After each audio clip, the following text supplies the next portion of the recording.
نحمده ونصلي ونسلم على رسوله الكريم أما بعد فأعوذ بالله من الشيطان الرجيم بسم الله الرحمن الرحيم فإن آمنوا بمثل ما آمنتم به فقد اهتدوا صدق الله العظيم. وقال النبي صلى الله عليه وسلم أصحابي كلهم عدول أو كما قال صلی اللہ علیہ وسلم. بروز محشر ہر ایک بندے کا عشق صحابہ میں ٹیسٹ ہوگا. بروز محشر ہر ایک بندے کا عشق صحابہ میں ٹیسٹ ہوگا. جو لے گا اس میں زیادہ نمبر خدا کی نظروں میں وہ بیسٹ ہوگا.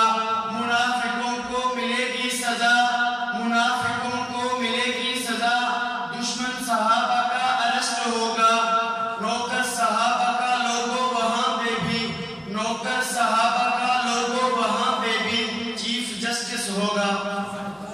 ارباب علم و دانش میرے دائیں اور بائیں تشریف فرما، میرے اساتذہ کرام اور مسند انصاف پر بیٹھنے والے منصفین کرام، آج کے اس تقریری مقابلہ کی محدود ساعتوں میں محدود شخصیات کے لامحدود کمالات کے غنچوں کی دل فریب خوشبو سے میں اس بنت بیت اللہ کو معطر کرنا چاہتا ہوں. اصحاب پیغمبر اس قرۂ ارض کی وہ مقدس شخصیات ہیں جن کی تقدیس و تطہیر اور آپ میں سمیٹی جا سکتی ہے، نہ ہی الفاظ میں ماپی جا سکتی ہے.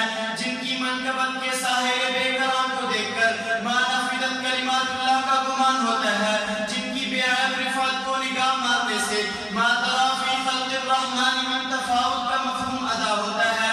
جن کی علمی دسترس کے گہرے سمندر میں غوطہ زن ہونے سے کأنہن الیاقوت والمرجان کی ادا میسر آتی ہے. جن کی بصیرت کا ہم پلہ تلاش کرتے ہوئے ینقلب الیک البصر خاسئا کا معنی سمجھ آتا ہے. جن پر انعامات ربانی کی فہرست کا خاکہ اولئک الذین انعم اللہ علیہم ہے. جن کے پرخلوص سجدوں کی کیفیت میں قرآن تراہم رکعاً سجدہ کے موتی بکھیرے. جن کے لیے نگاہ مصطفیٰ میں لا تغدو عیناک عنہم کا خطاب دھمتا ہے. وقف جناحک للمؤمنین کی فرحت و انبساط جن کا مقدر ہو. جن کے ردائے تقوی پر الزمہم کلمت التقوی کی کناری ہو. ایمان دلہن جن کے قلوب کی مساریوں میں خواب راحت کے مزے لوٹے. جن کی طلب حق میں قرآن وما یدریک لعلہ یزکیٰ کی انکشافات کرے. جن کی بزم وحدت میں قرآن وَإِنَّ رَبَّكُمُ الرَّحْمَنُ کی اپنا یدگار فرما ہو. جن سے فسق و فجور کرہا الیکم الکفر والفسوق کی غرض سے تم دبا کر بھاگے. اولئک هم المؤمنون حقا. جن کی ایمانی حلاوت کی واضح دلیل ہو. جو باطل کے سامنے سینہ سپر ہو تو اولئک حزب اللہ کی تھپکی ان کی پشت پر ہو. اصحاب ذی وقار، سوال یہ ہوتا ہے